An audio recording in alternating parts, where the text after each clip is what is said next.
یہ کوئی قانون نہیں ہے لاٹھی چارج کرنا، کوئی قانون نہیں شیل برسانا، کوئی قانون نہیں ہے گولیاں چلانا. کون سا قانون ہے؟ یہ قانون کو ہاتھ میں لیا گیا ہے، ظلم کیا گیا ہے. ان شہداء کا مطالبہ ہم کرتے ہیں کہ جن کے کہنے پر یہ گولیاں چلائی گئی، وہ ایک آوارہ ایک وزیر جو آوارہ گھومتا رہتا ہے اور سگریٹوں پہ سگریٹ لگا رہتا ہے، کش پہ کش لگا رہا ہوتا ہے کہ جی میں یہ کر دوں گا، میں وہ کر دوں گا. میں نے کہا بس کر، چپ کر بے وقوف کہیں کا. تو کیا کرے گا؟ تیرے اندر طاقت کیا ہے؟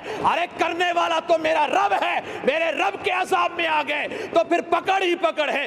ان بطش ربک لشدید، تیرے رب کا پکڑ بہت سخت ہے، چیخیں نکلیں گی. یہ 2 دن کی کرسی ہے، اس ہوس میں مت رہو، اس ہوس میں مت رہو کہ ہم 2 دن ہمارے پاس حکومت ہے، طاقت ہے، اس طاقت کے بل بلتے پر ہم جو چاہیں جیسا چاہیں کرتے رہیں گے. ہم عہد شکنی کریں، ہم رسول اللہ کے غلاموں پر گولیاں چلائیں، نہ نہ نہ، یہ گستاخی، یہ رسول کو ہم کبھی برداشت نہیں کریں گے. ابھی بھی ہمارا مطالبہ اس بات پہ ہم روڈوں سے اٹھے ہیں کہ انہوں نے اس جو ہمارا معاہدہ تھا اس کو اسمبلی میں لایا گیا، اور اس میں یہی بات ہے اہم کہ پیارے محبوب علیہ السلام کی جو گستاخی کی ہے فرانس نے، اس کے سفیر کو ملک بدر کیا جائے گا. ہم اس جملے جب یہ اتنی بات ہو گئی، ہمارا کون سا بڑا مطالبہ تھا؟ اتنی بات تھی نا کہ سفیر نکالا جائے. سفیر نکالنا کون سی بات ہے؟ چھوٹی چھوٹی باتوں پہ بھی سفیر کو نکالا جاتا ہے، ملک بدر کیا جاتا ہے. بس اسی دعا کے ساتھ کہ اللہ تعالیٰ